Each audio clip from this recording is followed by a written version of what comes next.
Oh, that's the screen I wanted. There we go. Welcome back. Ladies and gentlemen, boys and girls, here we are, game number 3.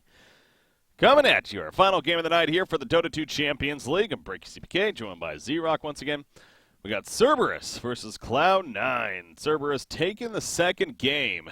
A little bit of a grind there in the end, but ultimately coming through and doing so in good fashion. Cloud9 won the first game pretty handily, but tried something different in game 2. We'll just put it that way. Didn't work out, and thus why we have a game number 3. So excited to be back here on what is, again, our final game of the night. Final game of the round of 8. After this, we'll know all our, or both of our semifinal matches even. Remaining. And I got to say, I mean, Cloud9, a team that's not afraid to be different. Once again, we're a little different here. Yeah, I mean, Coddle obviously a really strong power pick, and Coddle Bristle used to be a staple a long while back. Bristle had its little time in the sun back even recently when Wisp was really strong. You'd see that ran as a dual offlane or even a dual mid here and there. But yeah, coming back with the Coddle Bristle, I'm excited. Yeah. This is a Bristleback for me has kind of always just been a fun hero. The idea of the hero, and I guess he's not like crazy fun to watch necessarily, but I don't know, just the spamming of that W. And is there the ability in Dota 2 to auto cast the Quill Spray, or do you have to constantly press it? Okay. You're hitting it. And I mean, it's really a hero about knowing your limits, knowing how much damage it's going to do on the next subsequent Quill Spray, knowing how much your Bristleback's going to let you tank, and really a hero that you really need to be comfortable on, not only the hero itself, but who you're playing against. Don't want to attack him into his back, obviously. That's what you want to stay away from, but ideally your Bristleback player will make sure that that's your only option most of the time. So that's where it can be difficult. So what should we expect of this? You mentioned this idea the duos has history. So is this like an aggressive offlane or something? It has been in the past. Okay. Sometimes when I go tri-lane where you had a stun, I mean, my brother's trolling me in chat saying he wants a Pudge Techies combo, but that's not going to happen. But no, the Coddle Bristle I could see being a dual lane here. Thrown into the offlane, because we've already seen Coddle in the offlane, right? That's kind of his standard position, spamming those illuminates from the fog, and couple that with the Bristle just quill spamming too. It's so much zone control.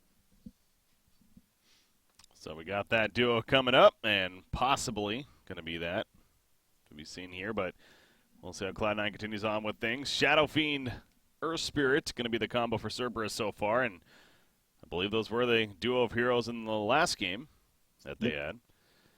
That they were.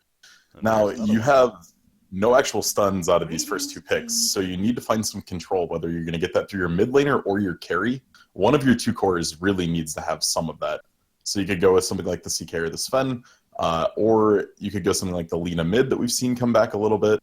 Does pretty well into Shadow Fiend. 10 seconds remaining. But not very well into Lifestealer. 5 seconds remaining. Bristleback not good against a Lifestealer, you mean?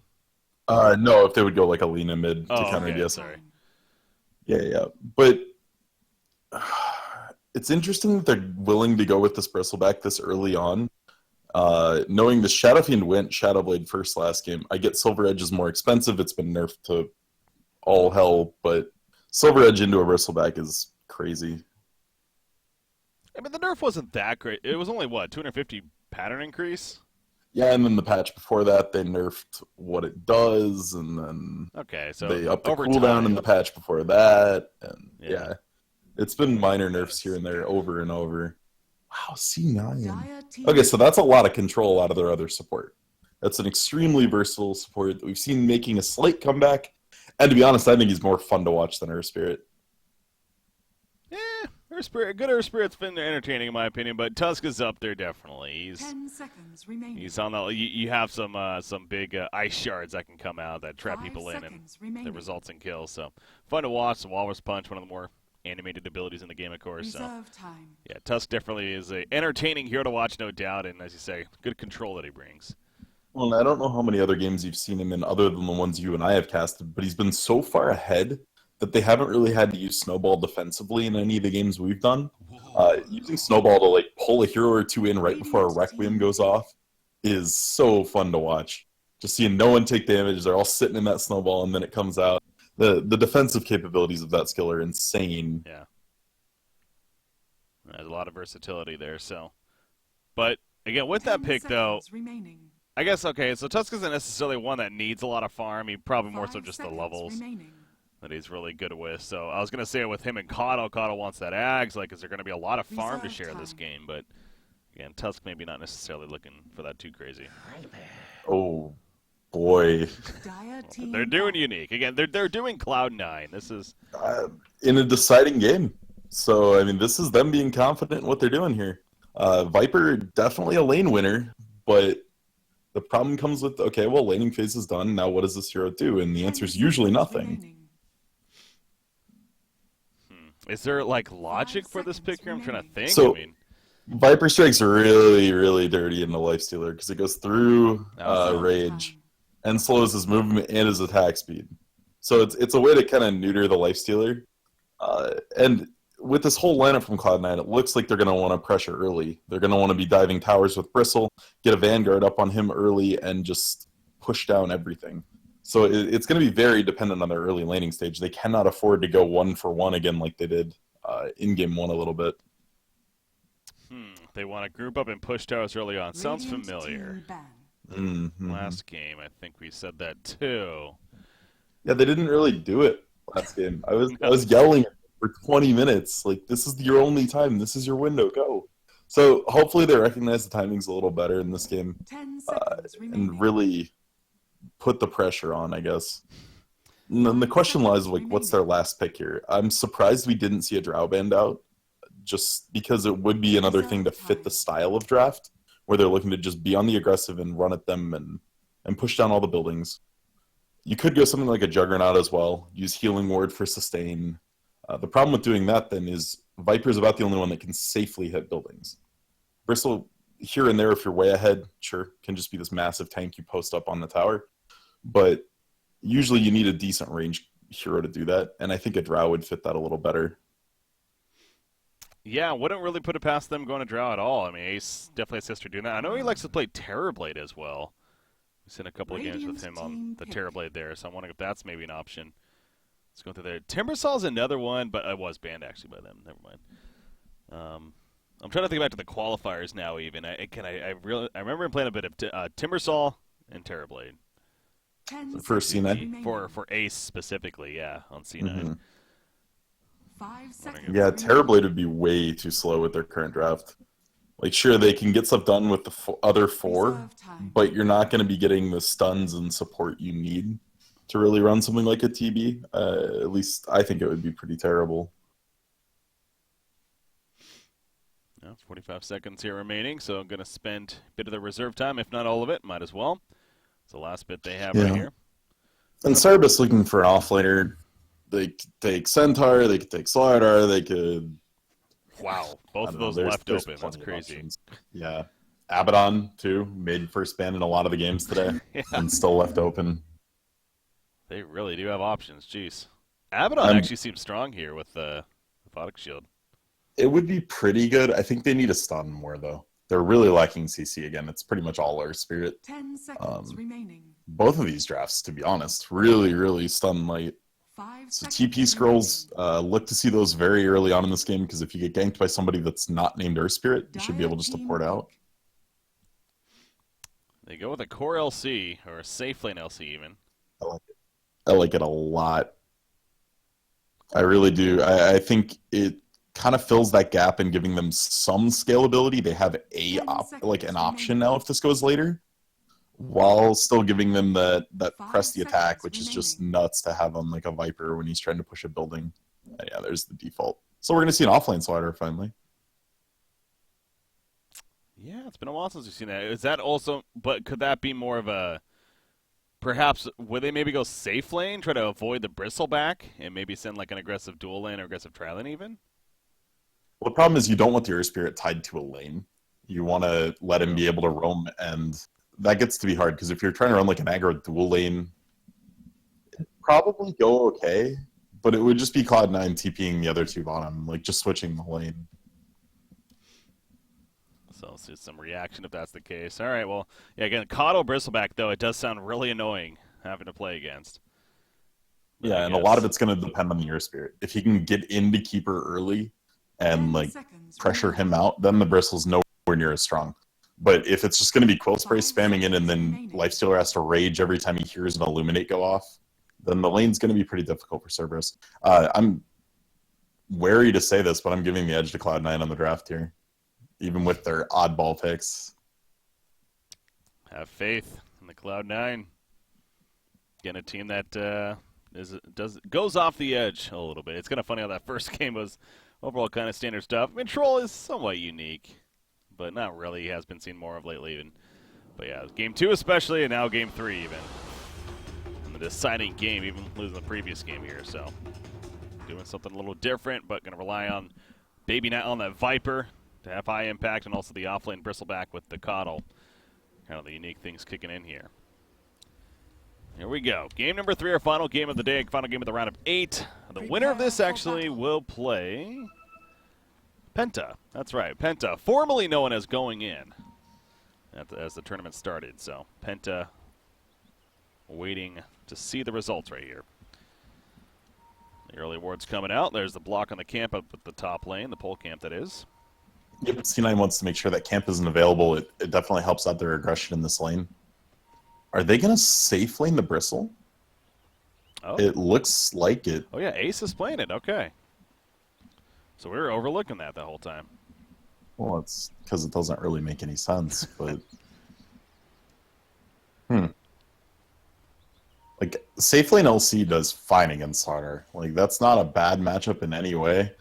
Bristle probably beats Slaughter a little more because there's some more pressure with Quill Spray, but Bristle's also far better as the carry in this tri lane. Yeah, they're swapping. Are they? He is heading up here. Okay. So the players are still... But even so, I mean, the players, like Ace playing the Bristleback is fine. It's just, yeah, you want him more in the aggressive dual lane.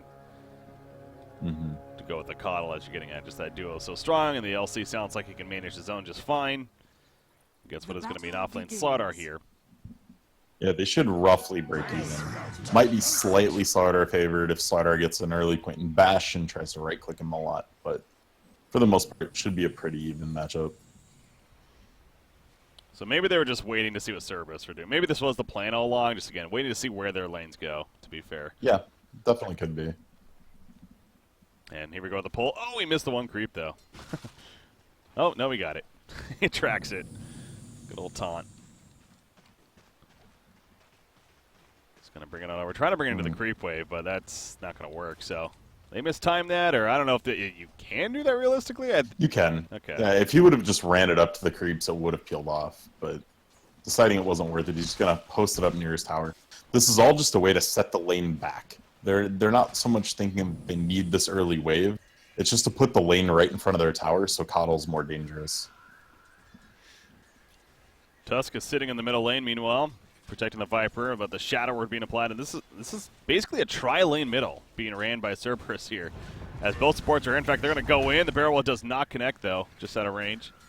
Viper keeping his distance. Doesn't have corrosive skin yet, but especially once he gets that. Going to be extra difficult here. But yeah, what about both supports being in the middle lane? Is that overkill? Yeah. Oh, they wanted the level 1 kill. They knew that was the best shot of the SF getting ahead. And they'll probably just, keep staying here. They do not want this Viper to get the lead on the Shadow Fiender. The life gets really hard. Well, they're planning the harassment. Put a sentry down. There's the nice counter ward there, so good heads up. So far, Viper, again, has been fine. Is he going to get an early level in corrosive skin, right? Yeah. Oh, yeah. Depending on how they want to play this out and how they want to set up their pushes and stuff, he may go 1-1-4. May max poison attack in this lane because it will let him just shove the Shadow Fiend out. But yeah, literally every Viper build has been viable at some point in time. Like the old standard for a long time was you'd max corrosive skin and you'd rush a mech. Like as soon as you could, you'd fly it out, and it would take 3 or 4 heroes to kill you. Bristleback, the charge setting up. Not going to be a kill, though. Oh, and actually, now, Bristleback's the one that needs to be careful. Barrel does not connect, though. It actually makes a path for him. Easier escape. Arrow needs to be careful here. Arrow's he's dead. He got blocked, and those quills, again, over time, he gets a couple of stacks up with the quill spray, and it just starts doing hard damage. Yeah, and there's huge synergy with Chakra since the buff a little while back where it reduces the cooldown of whatever spell you cast. So Bristle gets a double quill spray every time he gets chakra'd. Like literally just 1-2 instantly popping off. And it ramps the damage up so fast.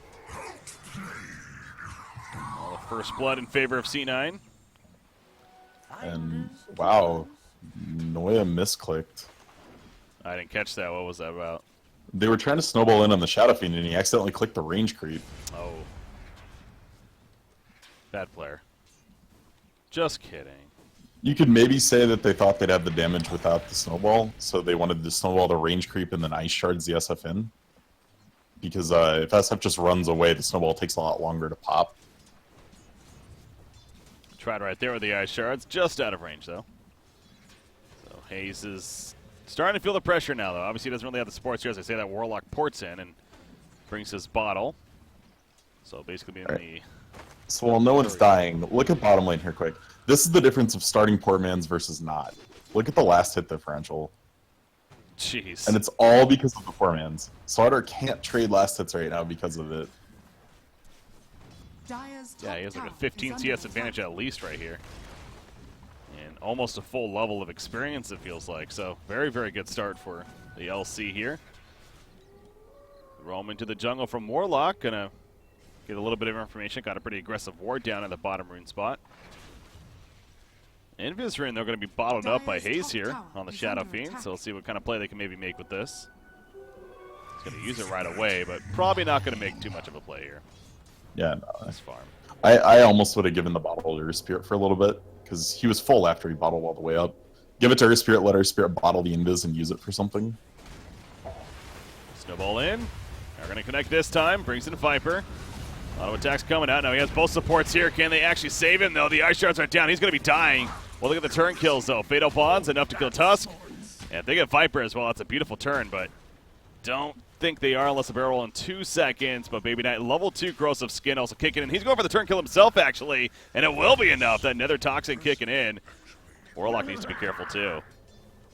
You can't run from oh, wait, that's Zeus. Yeah, no. Absolutely needed to just commit on Baby Knight there. If the heal was used aggressively and Earth Spirit barrel rolled in, totally different. Just going right back. I love it. Why not? Why not? Shadow Fiend can't do a damn thing. That's another kill. This is what a Viper does in lane. Oh, Tusk helps. Yeah. But yes, Yeah. Viper himself is doing plenty. Actually, does SF have boots yet? Okay, he does. I'll say, if he didn't have boots, it doesn't even matter if Tusk's there. The same stuff happens. But yeah, definitely good roaming out of the Tusk here. And this is what we've seen out of every Tusk versus Earth Spirit. The Tusk has come out ahead every time you and I have watched these. Yeah. Now, obviously, the lane matchup's super favored towards Viper anyway, but even in the other games, the Tusk just seems to be doing more anymore. He is a great hero. Again, we have been seeing glimpses of him here and there, so another case of that here from Cloud9 so far after a good start. We know there's also back-to-back games where Lifestealer getting the early magic stick, but again, in this especially makes sense. Bristleback is one of those heroes you definitely make it a high priority to get as soon as possible, so has that helping him a little bit here. Yeah, for all of his 13 CS. A little bit in the sense of staying alive. Yeah. He's doing his best here. The problem is Cerberus needs to make sure one of their lanes wins. Right now, all 3 of them are getting destroyed. Yeah. He's going on to ace, but yeah, I don't think anything's going to really come of that. It just turns his back, if anything. Spams the Quill Spray, so he's in fact going to just chase after him and tank this next creep wave. The Chakram just keeps coming. Chakra, excuse me. From the Coddle there. Coddle's been jungling, it seems like. Just using that Illuminate. Trying to get some levels through that. Oh, bottom lane, the duel goes off, and guess who's there too? It's Tusk. I'll set up the kill on Slaughter. Yeah, really nice to get a duel win. It's 7 minutes into the game. LC probably going to have to back here, though. Way too low at this point. You have the raindrop from mana regen, but without any extra regen, probably should just back up, reset. Is he going to chase? No, it's like on top lane. Thought about chasing right there, seemed like, but Magic Stick was used, a full 10 charges, so forces him off. And Bristleback has the Ring of Health here. I assume he's going to split up the Poor Man Shield, finish a Vanguard. Poor Man's cannot be disassembled. Or cannot be disassembled? Okay. Unless they changed it recently. Yeah, that was Probably always not one of then. it was too broken to be able to go poor man's into Vanguard. That makes sense then. Oh, he's actually going to go on the Earth Spirit, though, with the snowball. And talk about Tusk just being so useful here in this game. Just keeping it coming is Noya. Yeah, and it's a really nice feeling if you're ace here, because you only had to take the 1 point in Bristleback early. There's some games you're like, okay, I have to max this first, or I can't get Goo in Rampage or Warpath until I max Bristleback. But now he has the luxury of being this aggressive Bristle. There's the zoning out. I don't think the Tusk shards were necessary, but, you know, really just to secure it, just in case. And it's not like it's really a huge cost for Tusk himself, so. Yeah. Good securing there. Life Stealer, man, nothing. He's just really, he's struggling. He does have phase boots, but nothing is going good. Like, we talked about the Shadow Fiend, how he's having troubles here in the middle lane, and then, of course, Slaughter, is struggling of sorts. Yeah, this is one of the biggest problems with an Earth Spirit, is you want to be aggressive in the early game. You want to roam between all the lanes. But when every lane is losing, roaming doesn't really help. Like, he needs to pick the one lane he's going to sit in and try to make win. And they need to rotate 4 people if it takes to make sure that one of their lanes comes out ahead. Instead, they're getting squeezed out of this game super rapidly.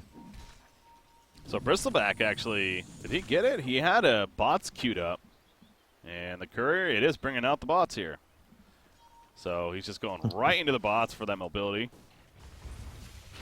It's an investment, right? If you're going to TP around, then it's saves you all those TP scroll gold. Yeah, it pays for itself eventually, as that was an ambitious play by Tusk right there here in the middle lane. Trying to go deep onto the Shadow Fiend, but I think got a little too deep, and Port's coming in, obviously, set up the turn kill.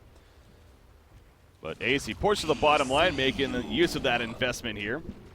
And now he has now that he's Vanguard go selected. Yeah. I guess I just assumed, you know, with the Ring of Health that would be the case, but too strong there as you're getting at. No, it's definitely greedy to go the boots travel this early. It's not actually a good thing, but C9's honestly feeling so confident in the position they're in, they just don't care right now.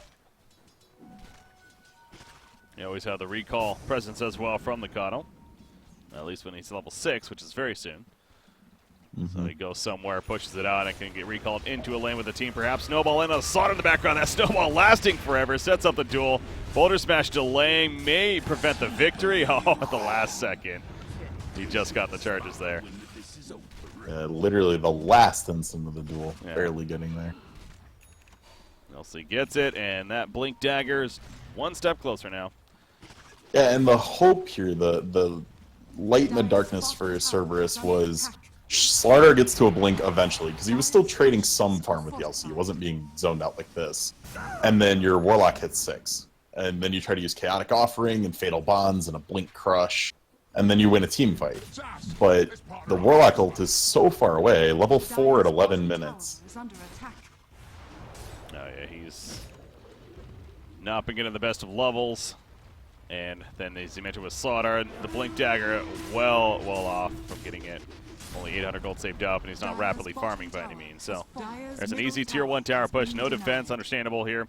Again, Cerberus just simply trying to get individual farm at this point. Can't risk fighting, as Bristleback is such a scary threat at this time especially. And the problem is, with the kind of lead that C9 has right here, every lane is a threat.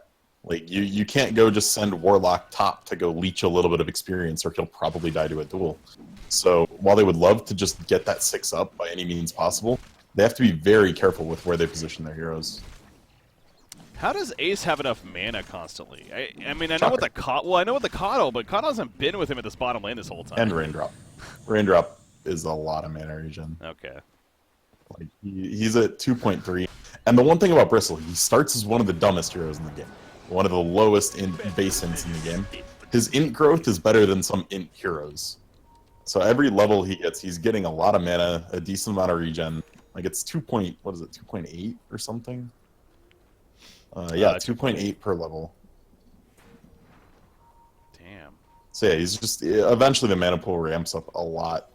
Like, Coddles is 2.8. Yeah, that with the chakra, understandable. As you mentioned, the raindrop, the slight. You know, I'm just going to be frank right here. I'm not afraid to look dumb. I did not know it gave mana regen on raindrop. Yeah. Until you just mentioned that right there.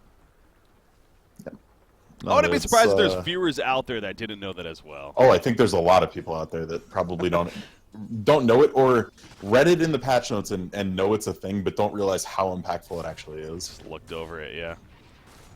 Well, good information to have there once again. That might go on my notes, actually. Put that on there. Dire's top Top tower, look at this. Tower. I mean, bots in from Ace, and oh, the press the attack. I guess get the reach in a little bit, but not really putting damage into the tower just yet. When it comes to sieging, guess not the craziest, although Viper is gonna assist Their with that. tower take is insanely good. So you also have to factor in Warpath on Bristle. While you don't think it's a lot, it's a lot of damage. Right now he's rolling plus 60 damage Dire's top tower has fallen. whenever he's able to just spam quills. So you've got that coupled with Nether Toxin, coupled with even LC's press. There's towers will melt against this lineup. And it's deceptive too. Like, I mean, a lot of people wouldn't see how fast they'll go down. Well, that one went down pretty fast, so makes sense. I Yeah. got something here. We'll have to see if Bristle goes straight into the AC to keep push pressure up, or if he decides to go back for something like a mech. Or Armlet. I mean, I've seen that before too, when you're this far ahead. Armlet on the Radiant's bristleback, huh? bottom tower Yeah, is not under something you really attack. figure is a right-clicking hero, but you're right, with the Warpath adding up, it can If be... he's never in fear deadly. of dying, he is one of the most aggressive right-clicking heroes in the game. Like, especially at these early stages when it's flat damage, not scaling stuff. But they are going to go on him They're bottom trying. He's too and fast. with everything. Yeah. There's that Warpath kind of kicking in too, the move speed increase. He just runs it off. That with the bots. He's running a well over 400 speed. Collapsing on mid, but they still don't have Chaotic Offering up. The Warlock ult is still not online. Oh, what the hell is Coddle doing over there? Okay. And he was wandering. He's an old man. Gets lost sometimes. Send him back to his home. These are my woods. Oops. Yeah, he's just gets found there. Not So. at my granddaughters. Free kill for Cerberus. Gotta feel good about that, especially Slaughter, you know, getting a little bit closer now to the blink. He's almost there, in fact. Dire's bottom tower Which is is under nice. attack. But Okay, so it's not Armlet, but it's close. Echo Saber going on the Bristle. you know, I've seen a very few bristlebacks, and well, top lane actually Walrus Punch the ice shards to capture him. That's a dead Warlock as a result. You see Bristleback corresponding with the boots of travel. However, this is the first chance to try to kill Ace right here. Magnetized up. The ice shards kind of blocking him in. The quills spamming on out, attacking the back somewhat. Press the attack. Going to be used though. And the snowball. Oh, no. Can he actually He's get out of out. here? Now he's back maybe in. Back in. I didn't want to do this. He sends a Requiem from a distance. And both Tusk and Bristleback will die. That's still Ryan. He has a duel up. It's like he wants to go back in for a duel. He does have support coming in, but they're not going to get here in time. So very desperate move. Triple kill for Lifestealer. Oh, there's a little bit of something for Cerberus to stay in this game. They needed that so bad. That's 2,000 gold, and most of it on the Lifestealer. So the Lifestealer Armlet now 2/3 of the way to his own Echo Saber, and with Slaughter now having that blink online, this is their chance to fight. Chaotic Offering is online for the first time in this entire game. So this is Cerberus' window to say, no, these are our buildings, stop hitting them. Finders, keepers. Yeah, that Echo Saber on Bristleback. Kind of going back to the point that I was making, though, as you mentioned that, I've seen a couple of Bristlebacks here and there, and I do recall seeing the Echo Saber before and kind of thinking to myself, like, that seems a little odd, but as we were just referring to again, with that Warpath adding up, Echo Saber applying a lot of extra damage as a result. So I guess that's kind of that idea, really. I mean, that's it, right? The Warpath buff that he receives. I'd assume that's the case there. LC, by the way, tool in the middle lane. Now comes a Warlock Golem, though, and actually LC will be killed. They do have Tusk here, but he too is going to fall, and they couldn't actually finish the Slaughter. He barely survives. Baby Knight now in the middle lane. He's being dove on pretty heavily right here. The open wound's going to be wearing off. One more auto to actually do it, though, and they get it off, but now Bristleback is here. Full life, full mana, or just about at least. Oh, I thought that was a Requiem being channeled. No, he was TPing out, actually, and he gets the hell on out of there, and now it's just Arrow left behind. It looks like Earth Spirit, he's probably going to die as a result of this, but definitely worth that exchanging. 4 kills, only losing the Earth Spirit in the process. That Warlock Golem coming into play big time. Oh, absolutely did. It was exactly the kind of fight Cerberus needed. They had a lot of people clumped up, hit a good like 2 or 3 man bonds, and just ran over that team fight there. Viper needed a mech. Like I understand this Dragonlance build and how you want to siege towers and everything, but there's a reason the old builds were staples for so long. If he has a mech and uses it after that rock drop, that whole fight goes so much better for them. But yeah, so yeah, that's a big part of the Echo Saber though, is the double hit with Warpath. The biggest one though is probably the slow on it. The snare that an Echo Saber has helps Bristle stick to a target, which is something he kind of struggles to do. Yeah. Dire's middle tower is under I got attack. that vicious nasal goo, as I simply like to call it, snot. Got It's- that Requiem from a distance, setting the background even. Keeper the light. Has fallen. He's going to walk away, though. He's really chasing, and actually, the tool's going to be activated on him. But you see back here, though, Viper's going to get picked up on the supporting cast. And Hayes is still well alive. He does have the support coming in. The Ice Shards trying to block the pass somewhat. Noya wants to run him down, but not enough damage. And now Noya's being locked down with a crush. He goes down. They could not finish off Shadow Fiend. Just like last fight, how they couldn't barely kill Slaughter. And now Shadow Fiend's turn to barely survive. And they're going to get another kill on a Bristleback. What on earth is happening? Cerberus, they're on the verge of making a comeback here, not only early on in this game, but taking the lead. They're cleanly in the lead now. And Lifestealer wins MVP of that fight 100%. So in that duel, he threw an open wounds on the LC. That made Shadow Fiend lifesteal so much during the duel because he was doing damage, which open wounds is based off the damage you do to the target that's wounds. And it kept Shadow Fiend alive in that fight so well. If that wounds doesn't come out, Shadow Fiend dies there for sure. And that fight probably swings the other way.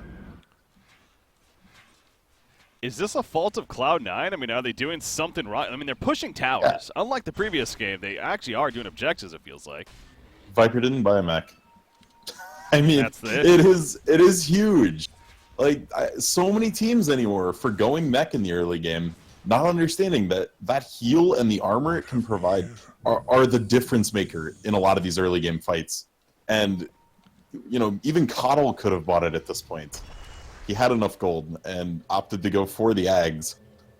I think C9's still in this. There is still a chance, and it's not like the game's over, but they cannot take these kind of fights in this way.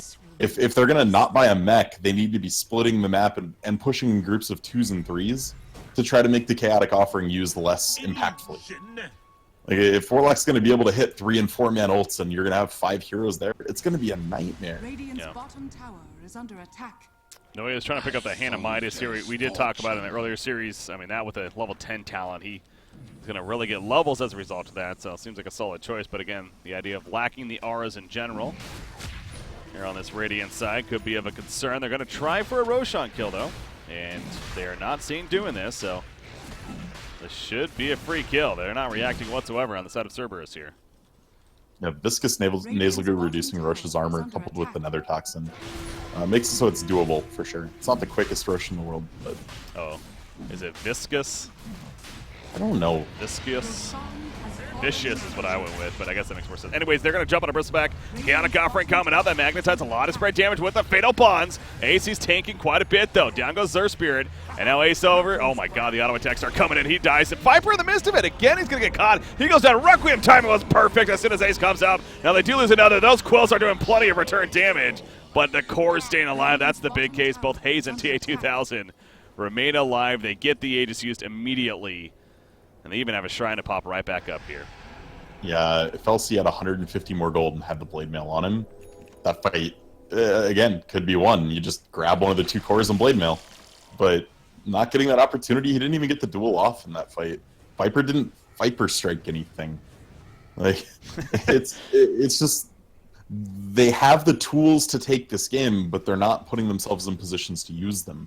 And it's coming back to bite so hard for Cloud9.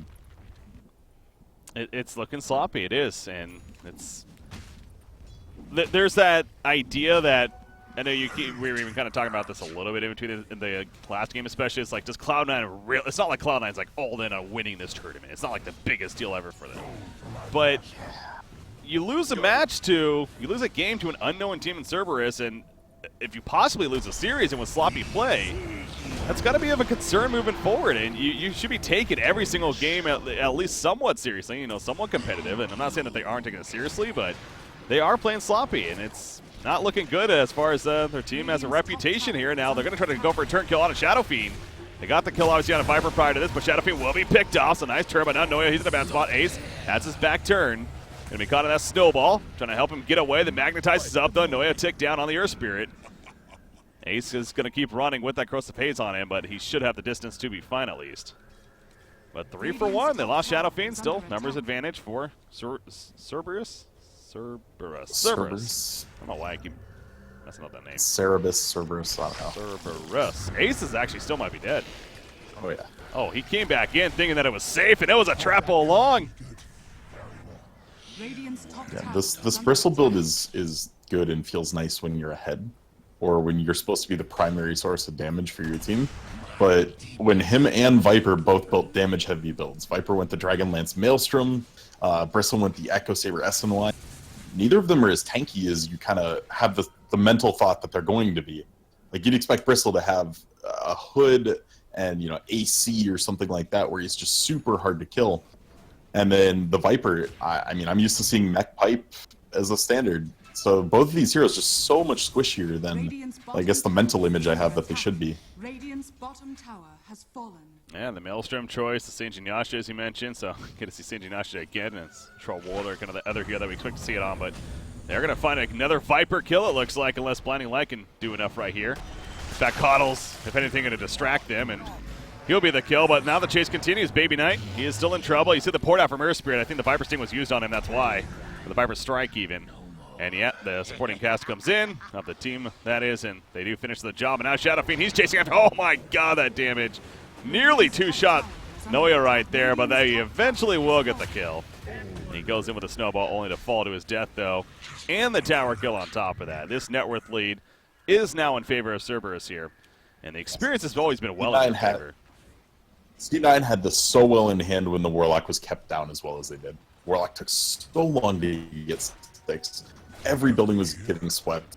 And then the offensive items and options just punishing them so heavily now. Like, Cerberus is looking clean in this game. And to be honest, they played the early game as well as they could. They were going to lose lanes against this lineup. And managing to just stay calm, recover, get farm, and it's paying off in a big way.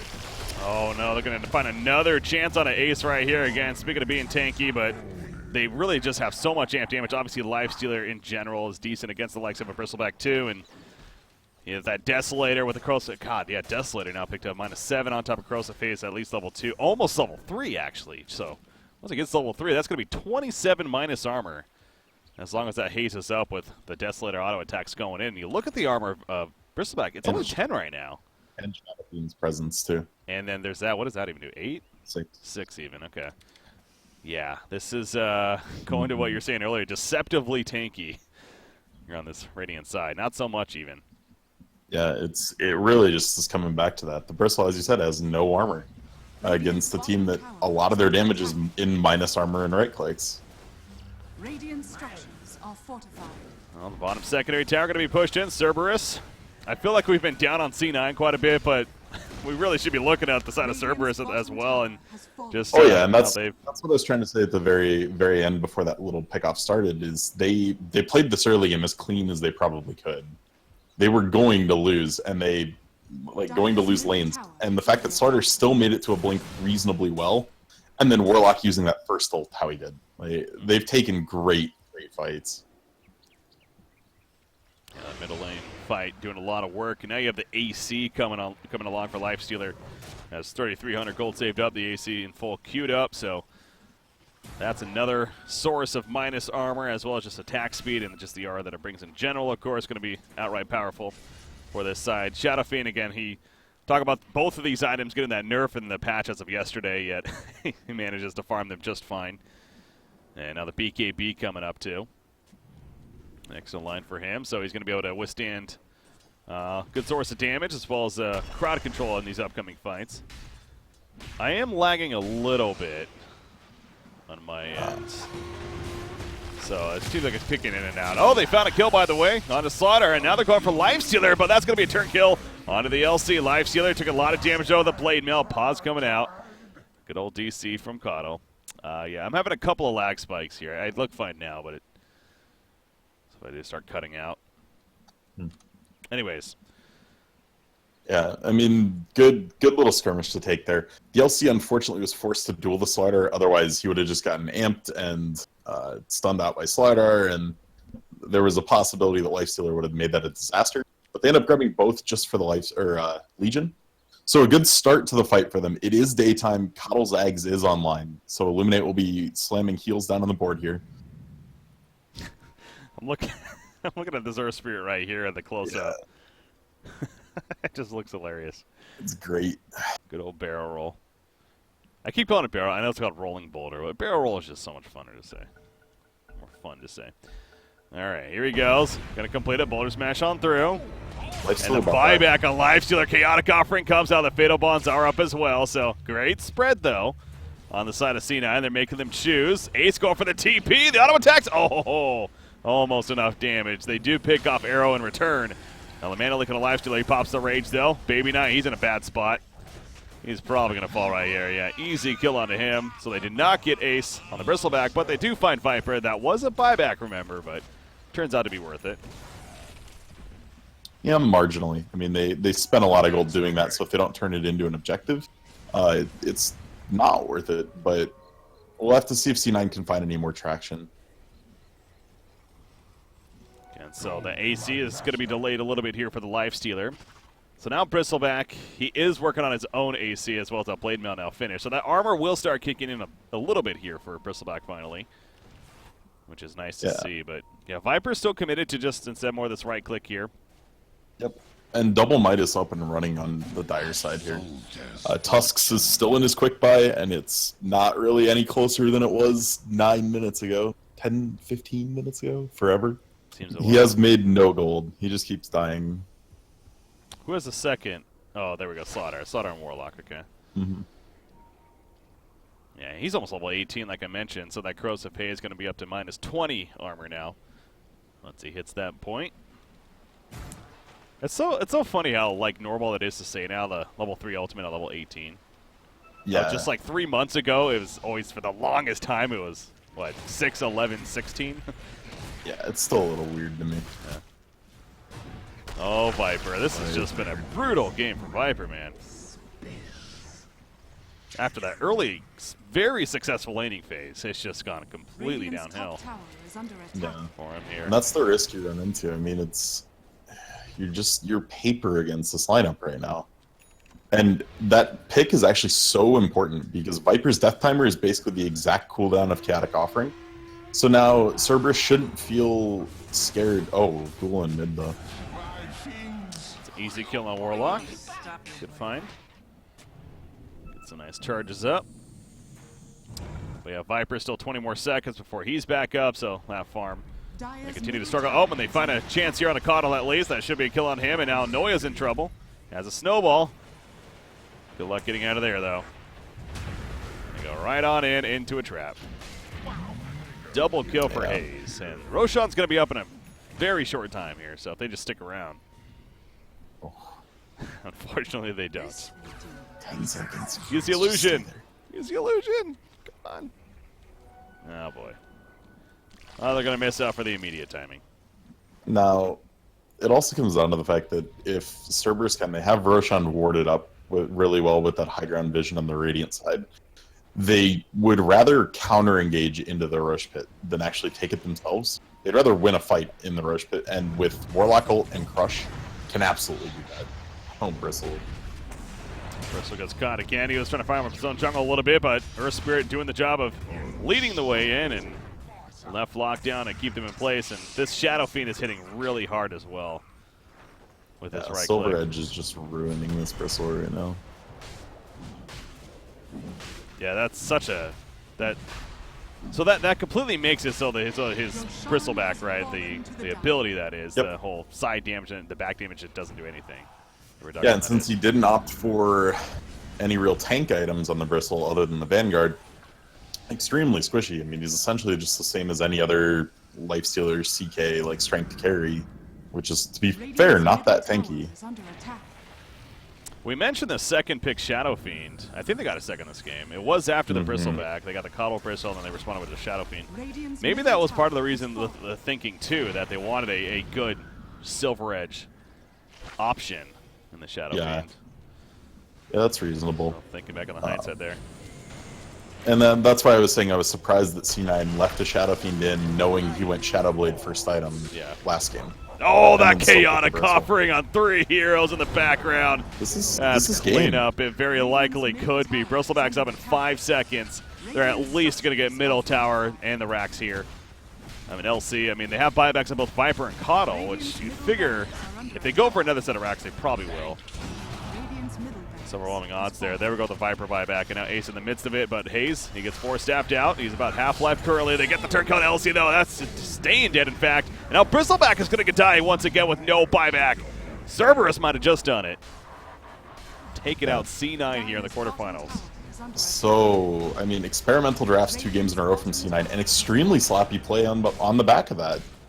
Like, I can understand wanting to try new stuff. It's a tournament that I don't want to say doesn't matter to them, but is relatively inconsequential in the grand scheme of things. But to play this sloppy is disheartening. It's unfortunate, yeah. In